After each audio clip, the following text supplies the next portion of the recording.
शुभ्रा सुमन। आज हम बात करेंगे अमेरिकी राष्ट्रपति चुनावों की। जी हाँ, 3 नवंबर को अमेरिकी राष्ट्रपति चुनाव के लिए वोटिंग खत्म हो जाएगी। सवाल ये है कि जो बाइडेन बनेंगे अगले राष्ट्रपति या फिर से एक बार ताजपोशी होगी डोनाल्ड ट्रंप की। इस बार कौन कौन से मुद्दे रहेंगे अमेरिकी चुनाव में, ये समझना बहुत जरूरी है। कोरोना काल चल रहा है, कोरोना का मुद्दा बहुत बड़ा है। इसके अलावा नस्लीय हिंसा का मुद्दा अमेरिकी राष्ट्रपति चुनाव में लोगों के जहन में है। बेरोजगारी और भ्रष्टाचार का मुद्दा भी है। हम अगले आधे घंटे में समझने की कोशिश करेंगे कि आखिर अमेरिकी जनता इस बार के राष्ट्रपति चुनाव में क्या चाहती है, क्योंकि जो सर्वे कहते हैं अक्सर देखा गया है कि उससे उलट परिणाम भी आते हैं।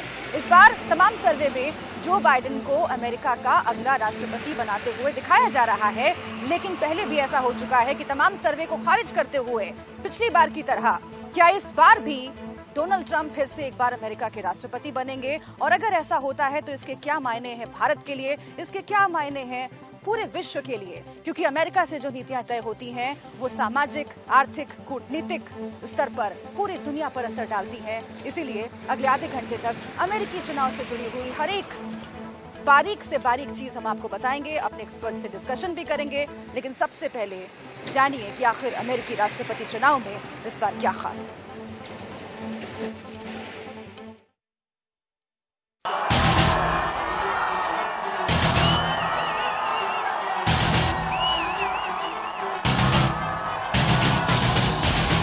We shouldn't be politicizing the race for vaccines.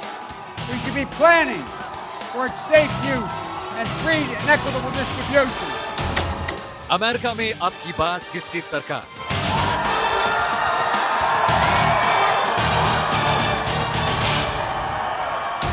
क्या कहते हैं डोनाल्ड ट्रंप के सितारे? You know why he's angry? Because he's losing. That's why he's angry.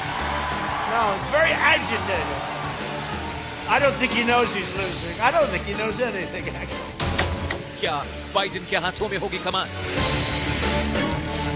All those who've been knocked down, counted out, left behind, this is your campaign. दुनिया का सबसे ताकतवर मुल्क,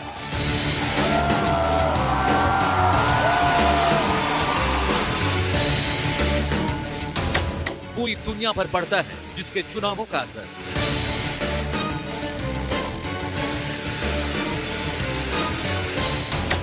किसके हाथों में होगी अमेरिका की किस्मत?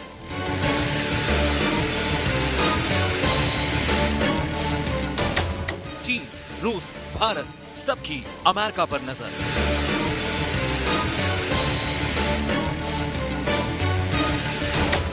अमेरिकी चुनावों पर सबसे सटीक विश्लेषण।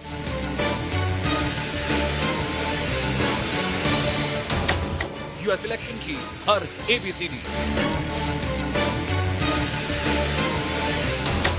Race for White House. तो पिछले 5 सालों में जो डोनाल्ड ट्रंप का कार्यकाल रहा है उसमें उनके बयान लगातार चर्चा में रहे हैं, उनके काम करने की शैली लगातार चर्चा में रही है। और इसीलिए ये चुनाव और भी अहम हो जाते हैं कि अमेरिका की जनता आखिर डोनाल्ड ट्रंप के बारे में क्या सोचती है। क्या फिर से एक बार अमेरिका की कमान उनके हाथ में देती है या फिर जो बाइडेन को इस बार डेमोक्रेटिक पार्टी की ओर से मौका मिलता है? इन सब पर हम चर्चा भी आगे करेंगे। हमारे साथ प्रदीप कपूर जुड़ेंगे, पूर्व राजनयिक हैं। इसके साथ ही विजिटिंग स्कॉलर हैं जॉर्ज वॉशिंगटन यूनिवर्सिटी के।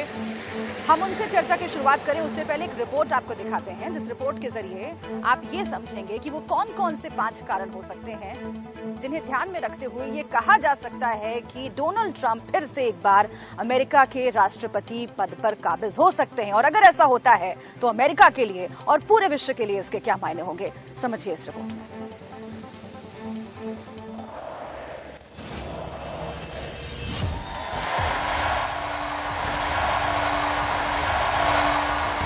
व्हाइट हाउस की रेस में कौन आगे कौन पीछे?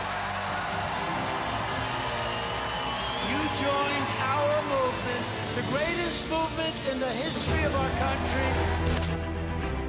इलेक्शन सर्वे किस बात सच होने वाले हैं?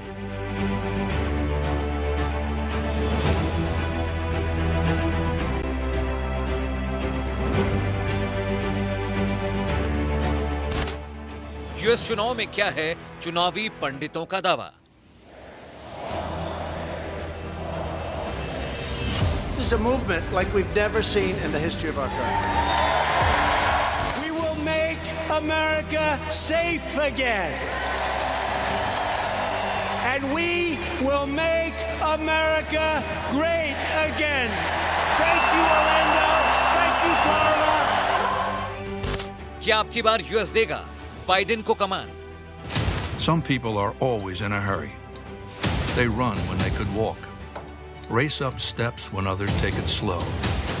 When Joe Biden's president, America is just going to have to keep up. हालिया हुए इलेक्शन सर्वे ये कहते हैं कि डेमोक्रेटिक पार्टी के उम्मीदवार जो बाइडेन इस साल राष्ट्रपति पद की दौड़ में रिपब्लिकन डोनाल्ड ट्रंप पर भारी पड़ रहे हैं। उन्हें न सिर्फ राष्ट्रीय स्तर पर बल्कि कड़ी टक्कर वाले राज्यों में भी बढ़त मिलती दिख रही है। If Biden wins, China wins, and China will own the USA. If Biden wins, he will do bad things. By the way, he's not a good guy, just so you understand.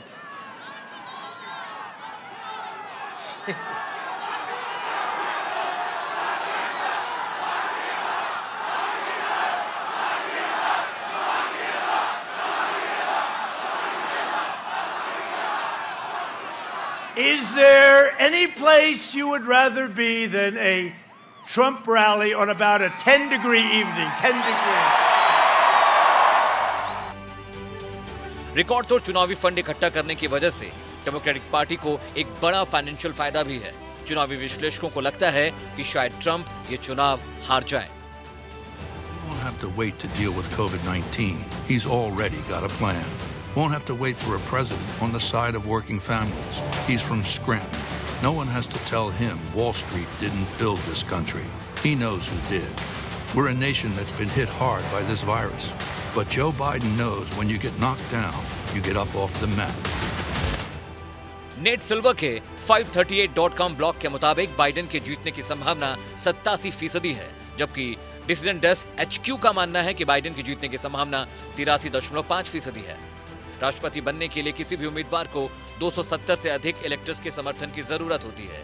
जिसके पास 270 से अधिक का आंकड़ा होता है, वो 20 जनवरी को America के राष्ट्रपति या उपराष्ट्रपति पद की शपथ लेगा। हालांकि बीते राष्ट्रपति चुनाव में हिलेरी क्लिंटन की जीत को लेकर भी इसी तरह के दावे किए जा रहे थे, लेकिन नतीजे इसके उलट आए जो सबके सामने है। ऐसे में बड़ा सवाल, क्या डोनाल्ड ट्रंप चुनावी सर्वेक्षणों को एक बार फिर गलत साबित कर पाएंगे? क्या उनकी जीत के साथ इतिहास खुद को दोहराने वाला है? इस वर्ष के राष्ट्रपति चुनाव में जो पोलिंग एजेंसीज के अनुमान सामने आए हैं, उसमें डेमोक्रेटिक पार्टी के उम्मीदवार जो बाइडेन आगे चल रहे हैं और वो ऑन एन एवरेज 8% पॉइंट से लीड कर रहे हैं।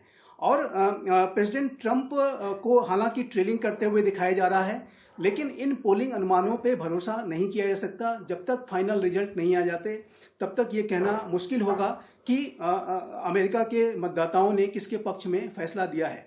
पिछले 2016 के चुनाव में भी इसी तरीके की पोलिंग रेटिंग आई थी, जिसमें हिलेरी क्लिंटन को आगे दिखाया गया था। लेकिन अमेरिकी चुनाव पर करीब से नजर रखने वाले जानकार एक बार फिर से ट्रंप पर दाव लगा रहे हैं। आइए आपको ऐसी 5 वजहें बताते हैं जो ये संकेत देते हैं कि डोनाल्ड ट्रंप फिर से राष्ट्रपति पद की शपथ ले सकते हैं। America safe again. And we will make America great again. Thank you. पहली वजह, हिलेरी क्लिंटन के खिलाफ FBI जांच। दूसरी वजह, इलेक्शन सर्वे गलत होने की उम्मीद। तीसरी वजह, डोनाल्ड ट्रंप की बदली शान छवि। चौथी वजह, बड़े राज्यों में ट्रंप की स्थिति मजबूत। पांचवी वजह, जो बाइडेन की फिसलती जबान। ये तीसरा प्रश्न है। देखिए, इस वर्ष के अमेरिकी राष्ट्रपति चुनावों में कोविड-19 की बीमारी ही सबसे प्रमुख मुद्दा है और कोविड-19 की वजह से अमेरिका में जो सबसे बड़ी मानवीय त्रासदी हुई है वो एक प्रमुख मुद्दा रहा है। प्रेसिडेंट ट्रंप ने उसको जिस तरीके से हैंडल करने में जो उनकी नाकामियां रही हैं वो भी विपक्षी पार्टीज के लिए एक बहुत बड़ा मुद्दा रहा और पूरे अमेरिका में इस समय कोविड-19 का इशू ही सबसे बड़ा मुद्दा बन करके उभरा है और उसकी वजह से जो अमेरिका की इकोनॉमी हिट हुई है, अमेरिका में जो जॉब लॉसेस हुए हैं वो भी एक बड़ा मुद्दा है। तो कोविड-19 के साथ साथ इकोनॉमिक जो है वो भी एक अमेरिकी इलेक्शन का इस वर्ष काफी प्रमुख मुद्दा रहा है। भले चुनावी सर्वेक्षण बाइडेन को आगे दिखा रहे हैं, लेकिन कई ऐसे राज्य हैं जिनमें डोनाल्ड ट्रंप बढ़त बना सकते हैं। ऐसे में इलेक्टोरल कॉलेज उनके पक्ष में काम कर सकता है। पिछली बार डोनाल्ड ट्रंप पॉपुलर वोटों में पिछड़ गए थे, लेकिन इलेक्टोरल कॉलेज में उन्होंने जीत हासिल की थी। दरअसल जब अमेरिकी लोग राष्ट्रपति चुनाव में वोट करने जाते हैं तो वो वास्तव में अधिकारियों के एक समूह को वोट देते हैं जो इलेक्टोरल कॉलेज बनाते हैं। ये लोग इलेक्टर्स होते हैं और इनका काम राष्ट्रपति और उपराष्ट्रपति को चुनना होता है। हर राज्य से इलेक्टर्स की संख्या मोटे तौर पर उस राज्य की आबादी के अनुपात में होती है। पिछली बार डोनाल्ड ट्रंप को मिशिगन और विस्कॉन्सिन जैसे राज्यों में जीत मिली थी। इस बार ये राज्य पहुंच से बाहर दिख रहे हैं। अगर ट्रंप बाकी जगहों पर पहुंच बना लेते हैं, पेंसिल्वेनिया और फ्लोरिडा जैसे राज्यों में ज्यादा गोरे नॉन कॉलेज वोटर्स उनके पक्ष में मतदान कर देते हैं, तो ट्रंप इस बार भी जीत हासिल कर सकते हैं। अमित सिंह के साथ आकाश चौहान, इंडिया न्यूज, दिल्ली। तो देखिए, पिछली बार जब राष्ट्रपति के चुनाव हुए थे अमेरिका में, प्रवासियों का मुद्दा सबसे बड़ा था, आपको याद होगा। इस बार कोरोना काल में जिस तरह से त्रासदी पूरे विश्व ने झेली है, अमेरिका में जिस तरह का कहर रहा कोरोना का, वो मुद्दा बहुत बड़ा है और उसकी वजह से जो इकोनॉमी पे इफेक्ट हुआ, उसको डोनाल्ड ट्रंप अपने कार्यकाल में किस तरीके से हैंडल कर पाए, जिस पर तमाम सवाल हैं, वो मुद्दा काम कर रहा है इस चुनाव में। हम सीधा रुख करते हैं प्रदीप कपूर जी का, पूर्व राजनयिक हैं। प्रदीप कपूर जी, मैं आपसे समझने की कोशिश करूंगी, खास तौर से जो बाइडेन के बारे में कहा जा रहा है और डोनाल्ड ट्रंप के बारे में। पिछले चुनाव में भी हमने देखा कि हिलेरी क्लिंटन डोनाल्ड ट्रंप के सामने थी और हिलेरी क्लिंटन के बारे में एक खास चीज कि उनके काम करने का तरीका, उनकी कार्यशैली से अमेरिका की जो पब्लिक है, अमेरिका की जनता वाकिफ थी। डोनाल्ड ट्रंप एक फ्रेशर के तौर पर आए, वो कैसे काम करेंगे, कितने आक्रामक होंगे, किस तरह की नीतियां लाएंगे, इसको लेकर के सिर्फ एक्सपेक्टेशंस थी। इस बार भी जो बाइडेन को लेकर के भी लोगों को मालूम है कि वो कैसा काम करते हैं, उनकी कार्यशैली किस तरीके की है, उनकी नीतियां कैसी है, उनका विचार कैसा है। बराक ओबामा के साथ लंबा काम उन्होंने किया है, लेकिन डोनाल्ड ट्रंप के साथ वो प्लस पॉइंट इस बार नहीं है, क्योंकि 5 साल में बहुत कुछ अमेरिकी जनता ने देखा भी है, विरोध भी किया है, विश्व स्तर पर उसकी कई बार आलोचना भी हुई है। ये फैक्टर क्या इस बार डोनाल्ड ट्रंप के लिए नेगेटिव साबित हो सकता है? और अगर आपको लगता है कि सभी सर्वेक्षणों को धता बताकर डोनाल्ड ट्रंप फिर से एक बार आएंगे, तो इसके पीछे की क्या वजह हो सकती है? बहुत बहुत धन्यवाद शुभ्रा जी, आपसे बात करने का मौका दिया आपने हमें।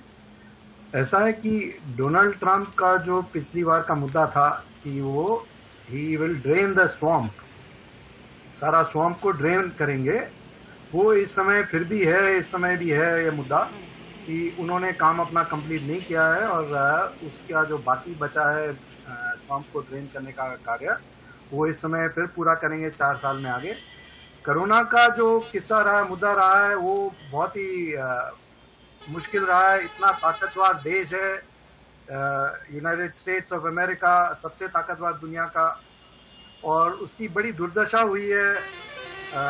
बहुत अनफॉर्चुनेटली कि ऐसा दशा में है कि सबसे ज़्यादा नंबर 1 आगे है दुनिया के कोरोना केसेस में। तो ये सब हालात देखते हुए यहाँ पर जो सिस्टम है वोटिंग का, हर 4 साल प्रेसिडेंट इलेक्शन होते हैं और हर 2 साल में जो लोअर हाउस है इनका पार्लियामेंट का, जो लोकसभा का इक्विवेलेंट है, उसके इलेक्शन होते हैं 2 साल में। और जो सेनेट का है, जो 100 मेंबर हैं सेनेट के अपर हाउस पार्लियामेंट के, उसकी 1/3 1 तिहाई हिस्सा का हर 2 साल इलेक्शन होता है। तो इस साल भी 4 साल हुए, 4 साल होने वाले हुए नहीं है डोनाल्ड ट्रंप के, 3 साल से ऊपर हुए हैं। तो एक तो प्रेसिडेंशियल इलेक्शन है, एक पूरा कांग्रेस का इलेक्शन है जो लोअर हाउस ऑफ पार्लियामेंट का, और एक तीसरा जो इलेक्शन है जो 1/3 सेनेट का है।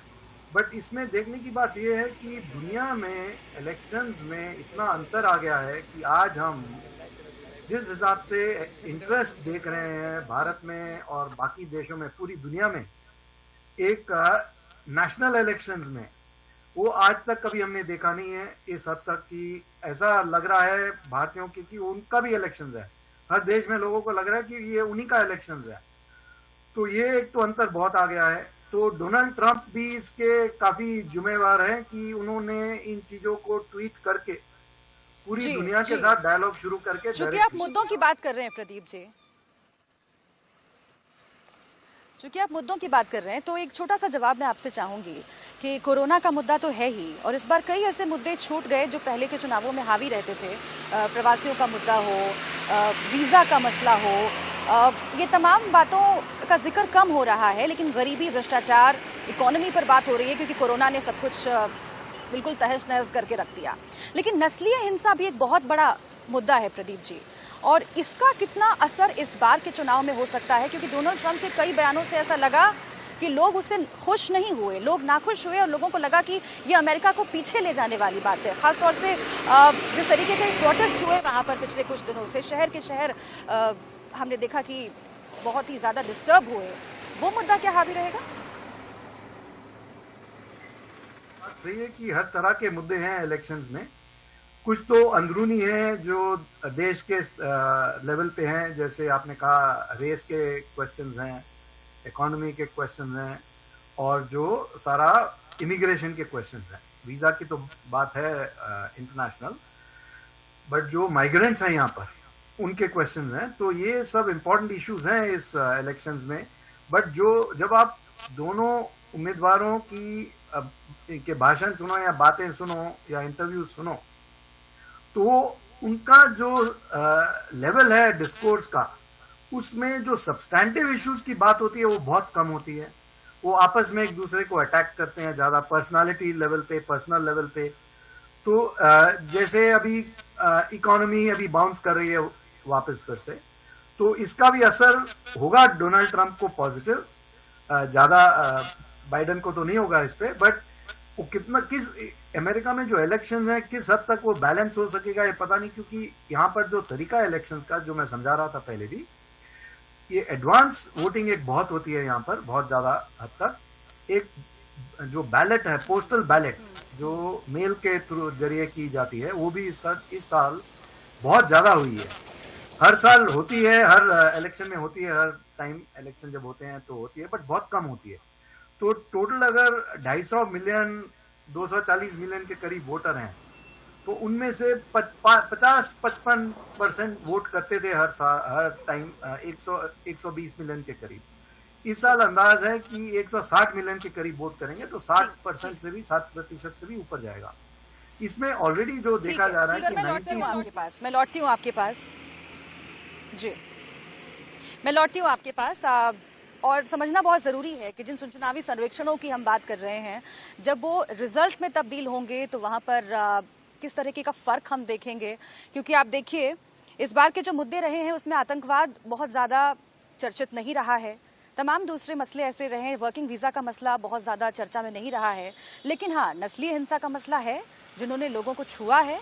और लोग ये समझते हैं कि हालात बेहतर होने चाहिए। कौन सा राष्ट्रपति ऐसा होगा जो अमेरिका में हालात बेहतर कर पाएगा, और कौन कौन से मसले हावी हो सकते हैं इस चुनाव में, जब 3 तारीख को आखिरी वोटिंग होगी और अमेरिका की जनता अमेरिका के भविष्य का फैसला करेगी। इस रिपोर्ट के जरिए समझिए, फिर जब आएंगे तो इस पर भी चर्चा करेंगे कि पूरी दुनिया के लिए और भारत के लिए इन अमेरिकी प्रेसिडेंशियल इलेक्शंस के क्या मायने हैं, क्या फर्क पड़ेगा। देखिए रिपोर्ट।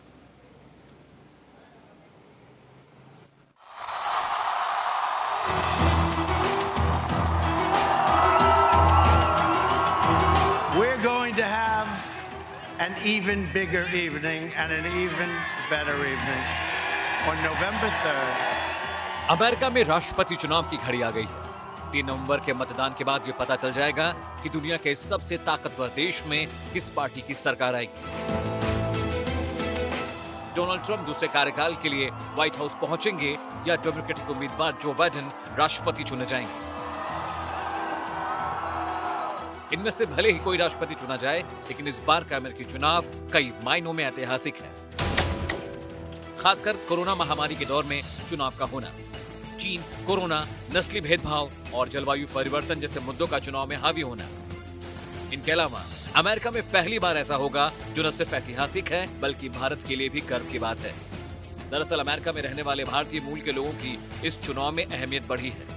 इसी का नतीजा है कि अमेरिका में पहली बार किसी भारतवंशी को उपराष्ट्रपति पद का उम्मीदवार बनाया गया है। I don't sound like a politician because I'm not a politician. I never wanted to be a politician.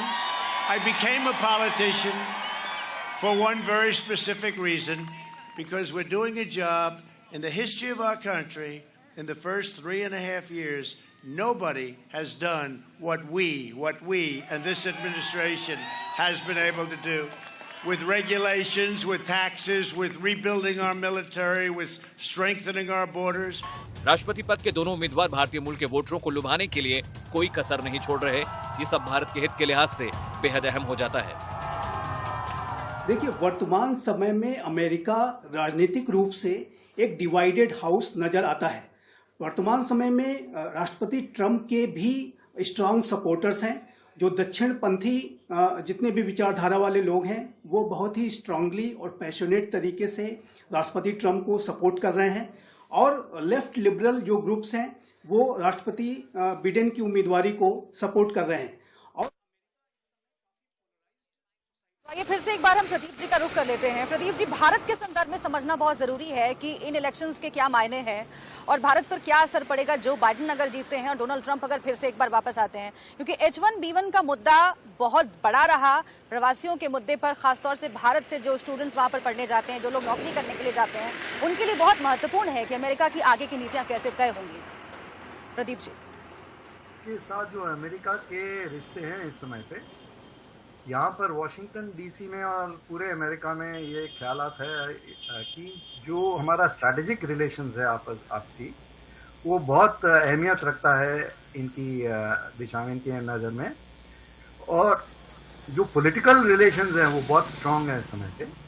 जो मीडिया में है उसमें थोड़ा बहुत डिबेट चलता रहता है, और एकेडमिक सर्कल्स में भी बहुत क्लियर है ये। और जो पार्लियामेंट में आपस का अंडरस्टैंडिंग है वो बहुत स्ट्रांग है, क्योंकि कॉकस जो है इंडिया का, भारतीय कॉकस सेनेट में सबसे बड़ा कॉकस है, सबसे पावरफुल कॉकस है, और कांग्रेस में भी जो कॉकस है भारत का वो भी बहुत स्ट्रांग है, बहुत ही स्ट्रांग है। तो बाइडेन आए या ट्रंप आए, एक चीज तो सब जानते हैं कि रिश्ते भारत के साथ बढ़ते रहेंगे।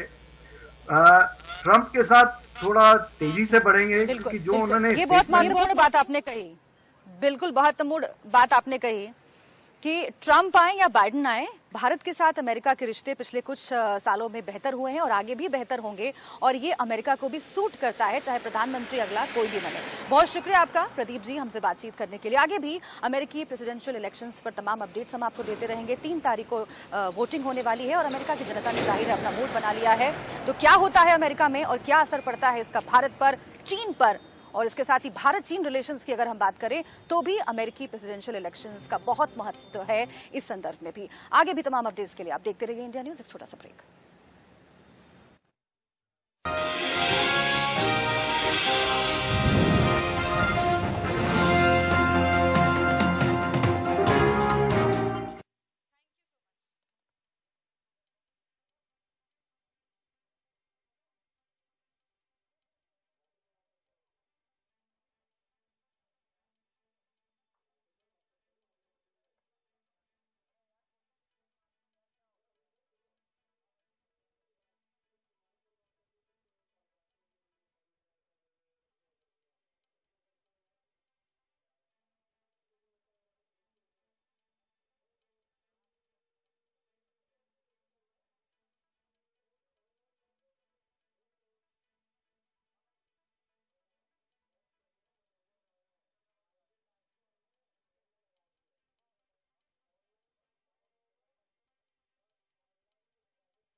Like a politician, because I'm not a politician.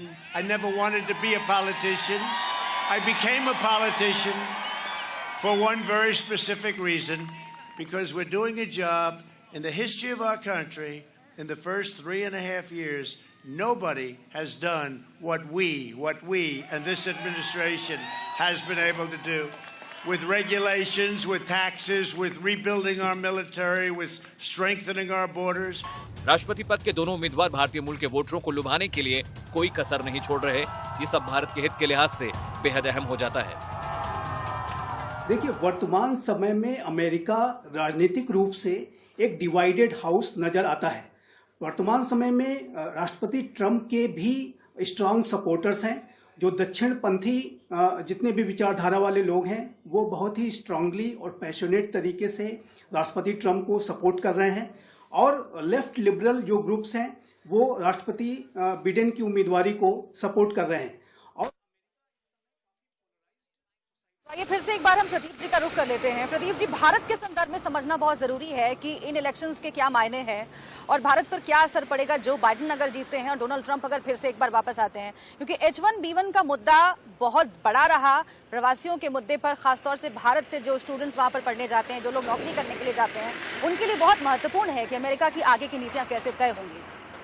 Pradeep ji के साथ जो अमेरिका के रिश्ते हैं इस समय पे, यहाँ पर वॉशिंगटन डीसी में और पूरे अमेरिका में ये ख्यालात है कि जो हमारा स्ट्रैटेजिक रिलेशंस है आपसी, वो बहुत अहमियत रखता है इनकी दिशा में, इनकी नज़र में। और जो पॉलिटिकल रिलेशंस हैं वो बहुत स्ट्रांग है इस समय पे।